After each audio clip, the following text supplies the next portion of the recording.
Namaku Rizky, dulu aku hanyalah pemuda biasa yang hidup pas-pasan. Pekerjaanku saat itu serabutan, kadang jadi barista, kadang bantu angkat-angkat barang di gudang. Kehidupan rumah tanggaku dengan Rani, istriku saat itu, perlahan jadi dingin. Rani mulai berubah sejak aku kehilangan pekerjaan tetap. Aku nggak mau hidup miskin terus sama kamu. Rizky, hidup tuh harus naik level. Katanya suatu malam, dengan mata penuh kecewa. Aku mencoba bertahan, bekerja lebih keras. Bahkan meminjam uang ke teman demi membuka usaha kecil. Tapi semua dianggap sia-sia di mata Rani, hingga akhirnya, dia menggugat cerai. Tak butuh waktu lama, Rani menikah lagi dengan pria yang katanya mapan dan punya segalanya. Aku hancur. Tapi aku tahu, aku tidak boleh tenggelam dalam kesedihan. Saat itulah aku memutuskan untuk bangkit. Membuktikan bahwa aku bukan pria gagal seperti yang dia ucapkan. Aku mulai dari nol, membuka kedai kopi kecil di sudut gang. Modal pas-pasan, peralatan bekas, dan semangat yang nyaris padam. Tapi aku punya tekad kuat bahwa suatu hari, aku akan berdiri di tempat yang lebih tinggi.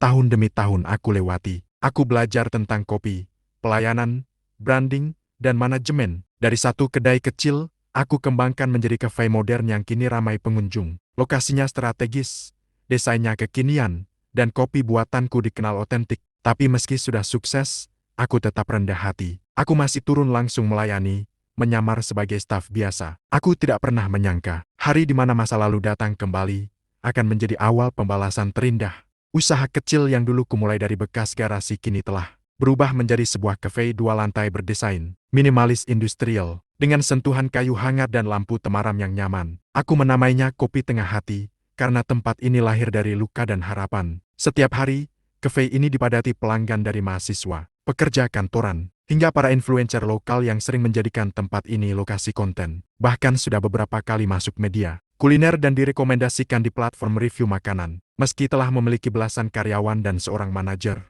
aku tetap memilih berpakaian sederhana dan turun langsung ke lapangan. Tak jarang aku membantu menyajikan kopi, membersihkan meja, atau menyapa pelanggan. Bukan karena aku ingin pamer kerendahan hati, tapi karena aku tidak mau lupa dari mana aku berasal. Mas Rizky, kenapa nggak duduk di ruangan owner aja sih? Tanya salah satu karyawanku, Nita, sambil tersenyum heran. Aku hanya membalas, karena aku nggak pernah tahu kapan Tuhan akan ambil semua ini. Selama masih bisa kerja, aku kerja. Waktu itu hari Sabtu sore. Cuaca mendung dan kafe cukup padat. Aku mengenakan kemeja hitam polos dan celana bahan, tampil seperti staf biasa. Aku sedang menyusun pesanan pelanggan di meja bar ketika pintu depan terbuka. Langkah kaki wanita berhak tinggi terdengar jelas di lantai kayu. Suara tawa angkuh menyusul. Saat aku menoleh, jantungku terasa berhenti sejenak. Rani, mantan istriku. Ia masuk dengan mengenakan gaun mewah, digandeng oleh seorang pria berbadan besar yang memakai jam tangan mencolok. Matanya berkeliling, menilai ruangan dengan gaya merendahkan. Aku langsung tahu,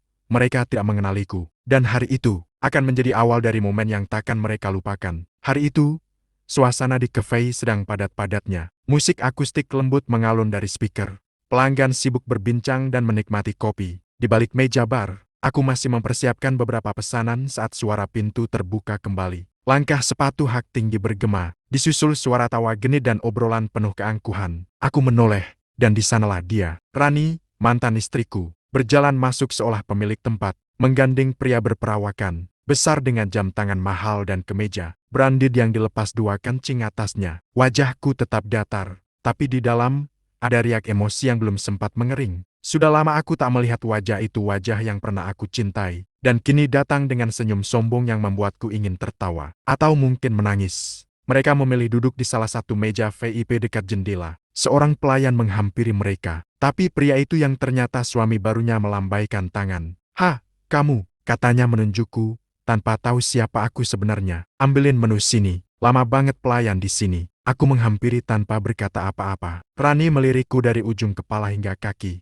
lalu tersenyum miring sambil menutup mulut dengan tangannya. "Astaga, Rizky," katanya, tertawa kecil. "Ya ampun, kamu kerja di sini, jadi pelayan ya sekarang?" Suaminya ikut tertawa. "Wah, jadi ini mantan kamu? Kasihan banget, cuma jadi tukang kopi. Gagal naik level ya bro?" Aku hanya tersenyum tipis, menahan rasa. Ingin rasanya kubuka semua identitas dan membuat mereka malu detik itu juga. Tapi tidak, aku ingin mereka jatuh dengan perlahan, tenggelam dalam malu yang tak bisa mereka cegah.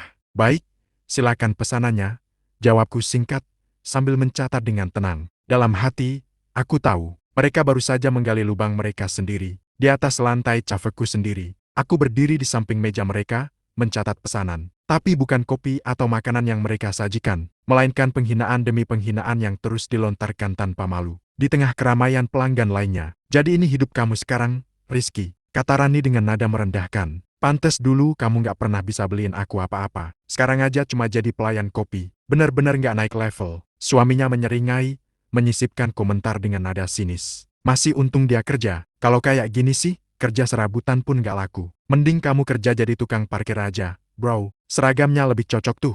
Beberapa pelanggan di meja sekitarnya mulai melirik. Suasana yang tadinya hangat perlahan menjadi tegang. Tapi Rani dan suaminya tak peduli. Mereka menikmati momen saat bisa merendahkan orang yang dulu pernah mengisi hidup mereka. Aku nggak nyangka ya, kamu masih hidup juga, lanjut Rani sambil tertawa kecil. Kamu tuh dulu terlalu banyak mimpi. Mau buka usaha lah, mau sukses lah. Nyatanya malah jadi pelayan. Ironi banget ya. Tangannya menunjuk apron coklat yang kupakai. Ini seragam kamu. Waduh, cocok sih. Tapi sayangnya, wajah kamu masih wajah gagal. Aku menatap mereka tanpa satu kata pun. Bukan karena aku takut, tapi karena aku tahu, sedikit lagi permainan akan berakhir. Aku menunduk sedikit dan menjawab pelan. Pesanannya saya sampaikan ke dapur. Silakan duduk santai. Aku melangkah pergi, meninggalkan mereka tertawa puas belum tahu bahwa tawa mereka adalah yang terakhir malam itu. Beberapa pelanggan yang tahu aku pemilik tempat hanya tersenyum simpul, menunggu apa yang akan terjadi. Aku memberi isyarat ke manajer dan beberapa staf. Sudah waktunya mereka tahu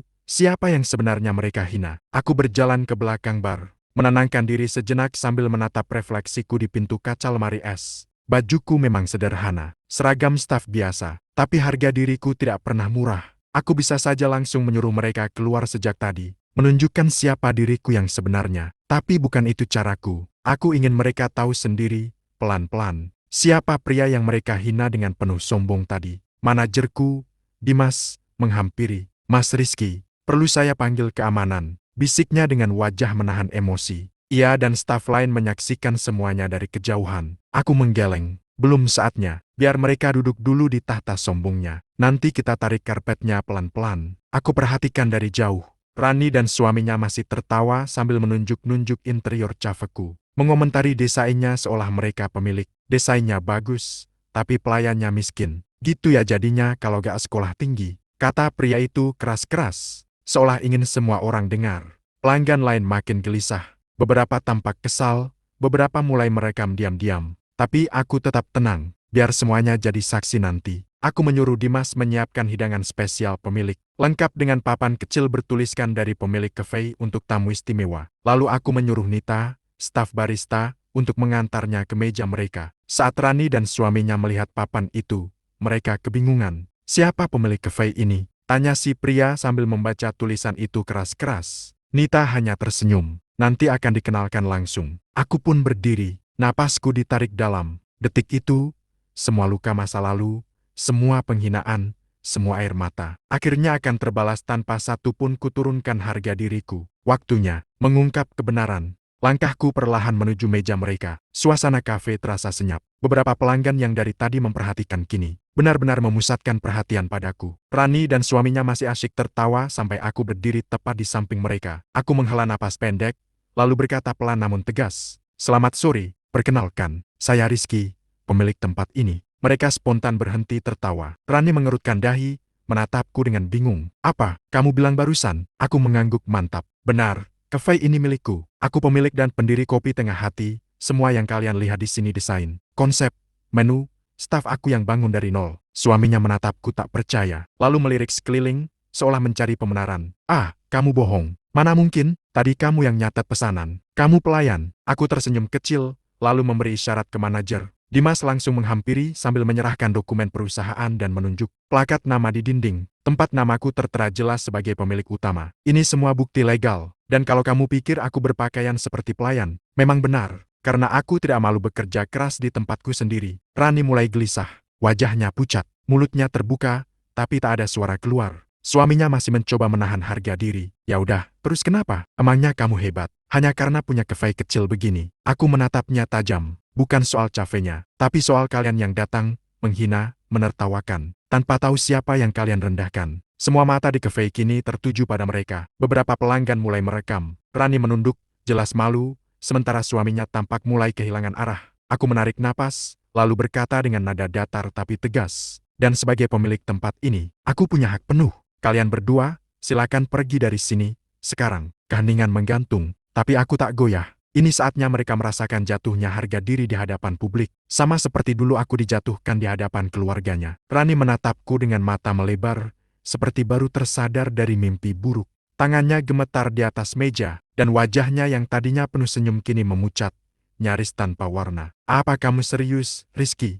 Kamu, pemiliknya? Suaranya nyaris berbisik, seperti tak percaya. Aku tak menjawab lagi. Cukup dengan sorot mataku yang tajam dan langkah manajerku yang berdiri di belakangku. Mereka tahu ini bukan sekadar ancaman. Suaminya yang sedari tadi sok percaya diri kini kehilangan kata. Ia berdiri kaku, menyeka keringat di lehernya meski AC menyala dingin. Tatapan matanya mulai celingukan. Sadar bahwa banyak pelanggan kini merekam dan menyaksikan semua ini. Beberapa pengunjung kafe bahkan berbisik, itu mantan istrinya. Ya, gila. Dihina pemilik kafe sendiri. Pantes dari tadi suaranya kenceng banget.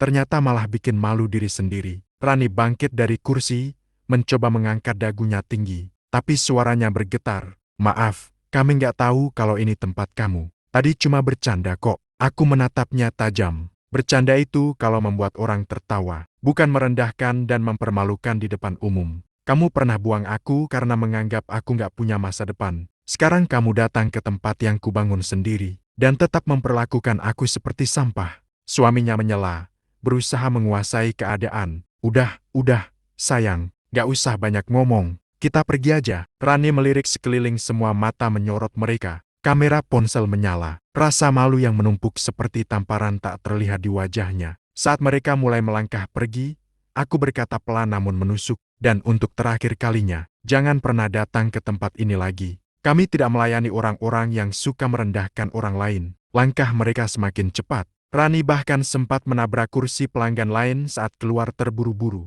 Di balik kaca kafe, aku melihat suaminya memarahi dia habis-habisan sebelum mereka masuk mobil mewahnya dan pergi dalam keadaan lebih hina dari yang mereka kira. Suasana kafe masih terasa panas meski Rani dan suaminya telah berjalan keluar. Semua orang menatapku, sebagian dengan tatapan kagum, sebagian lagi mengangguk-angguk, seolah ikut merasakan kepuasan yang sama. Tapi aku belum selesai. Saat mereka nyaris sampai di pintu, aku melangkah maju, berdiri di tengah ruangan dengan tenang. Dengan suara lantang namun tetap tenang, aku berkata, perhatian untuk seluruh pengunjung. Saya hanya ingin menegaskan bahwa tempat ini bukan hanya tempat ngopi. Tempat ini lahir dari perjuangan, dari luka yang disembuhkan dengan kerja keras. Tempat ini tidak melayani orang-orang yang suka menghina, meremehkan, dan merendahkan orang lain. Semua mata langsung tertuju pada Rani dan suaminya. Rani menoleh dengan wajah merah padam, sementara suaminya menunduk dalam-dalam. Mungkin berharap bumi menelannya saat itu juga. Aku melanjutkan, lebih tajam. Dan untuk dua orang itu, yang tadi menganggap saya cuma pelayan rendahan mulai hari ini, kalian berdua dilarang masuk ke kafe ini selamanya. Tepuk tangan perlahan terdengar dari salah satu sudut, lalu disusul oleh pelanggan lain. Tepuk tangan itu bukan hanya karena aku pemilik kafe, tapi karena aku berdiri untuk harga diri semua orang yang pernah dihina. Rani berhenti di ambang pintu, memandangku dengan mata berkaca. Tapi aku hanya menatapnya datar. Tidak ada dendam, tidak ada amarah. Hanya keputusan tegas yang tidak bisa ditawar. Mereka pun pergi. Pintu tertutup pelan di belakang mereka. Dan saat itu juga, udara di dalam kafe terasa lebih ringan. Seperti beban bertahun-tahun telah lepas dari dadaku. Dimas, manajerku, menepuk pundakku. Mas, kalau saya boleh jujur, itu tadi keren banget. Aku hanya tersenyum kecil. Aku nggak butuh balas dendam. Aku cuma butuh mereka tahu, aku tidak serendah yang mereka kira. Setelah Rani dan suaminya benar-benar pergi, aku kembali duduk di bangku bar tempat biasanya aku meracik kopi. Suasana kafe mulai normal kembali.